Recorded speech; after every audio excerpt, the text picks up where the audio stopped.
Écoutez cette histoire inspirante. Une fois, dans une petite paroisse, le père Bernard faisait face à une journée difficile et apparemment infructueuse. Tout a commencé lors d'une séance de conseil avec un couple en proie à des problèmes conjugaux. Le père Bernard les écouta attentivement, leur prodiguant des conseils, tout en gardant un œil sur l'heure car la messe approchait à grands pas. Le couple quitta le bureau du prêtre en le remerciant pour ses conseils.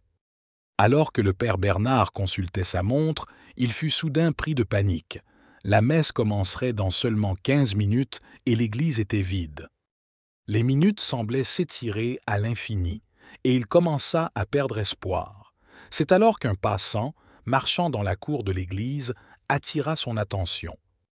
Le passant lui dit « Mon père, aujourd'hui, c'est la journée des pizzas. Vous risquez de n'avoir que peu de fidèles à la messe. » La réponse du passant le prit par surprise et il lui demanda s'il viendrait à la messe. Le passant répondit simplement « Je vais manger des pizzas, les beaux jours sont rares. » Le père Bernard secoua la tête, désolé de cette réalité. Après une longue attente, quelques fidèles finirent par entrer dans l'église. Le père décida de commencer la messe avec ces quelques âmes présentes. Pendant la cérémonie, un couple s'assit à l'arrière de l'église, puis un homme à moitié sale fit discrètement son entrée, perturbant légèrement la messe. Malgré ces événements, le prêtre poursuivit sa prédication avec enthousiasme. Après la messe, le père Bernard remercia les fidèles présents et ferma les portes de l'église. Épuisé, il rentra chez lui au presbytère. Alors qu'il cherchait ses clés pour ouvrir la porte, deux malfrats surgirent de l'ombre et l'attaquèrent. Ils voulaient de l'argent et menaçaient de le tuer.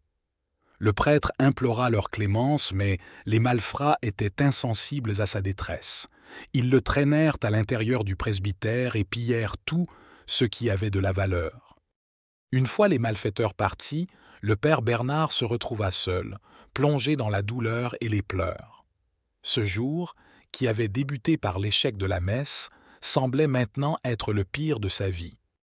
Les années passèrent, mais le père Bernard ne put jamais oublier cette journée. Lors d'une réunion diocésaine des vocations, il fut invité à partager son histoire.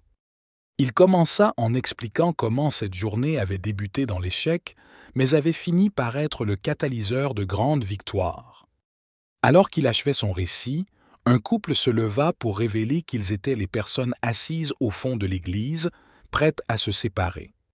Cependant, après avoir écouté l'homélie du père Bernard, ils avaient décidé de ne pas divorcer et avaient réussi à reconstruire leur mariage.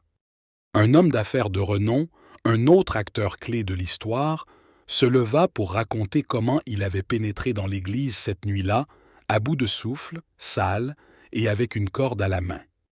Grâce aux paroles du père Bernard, il avait trouvé la force de transformer sa vie, surmontant la drogue et atteignant le succès dans ses affaires.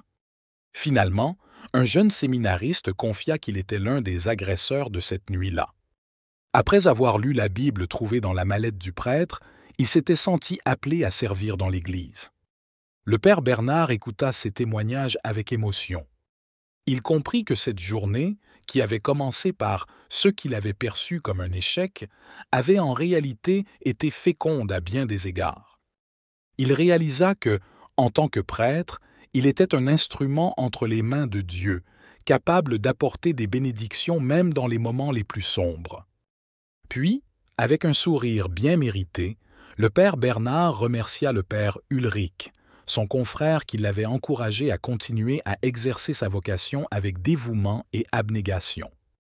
Il était prêt à donner le maximum chaque jour, sachant que chaque jour offrait une opportunité de faire une différence dans la vie des autres, quel que soit le nombre de participants.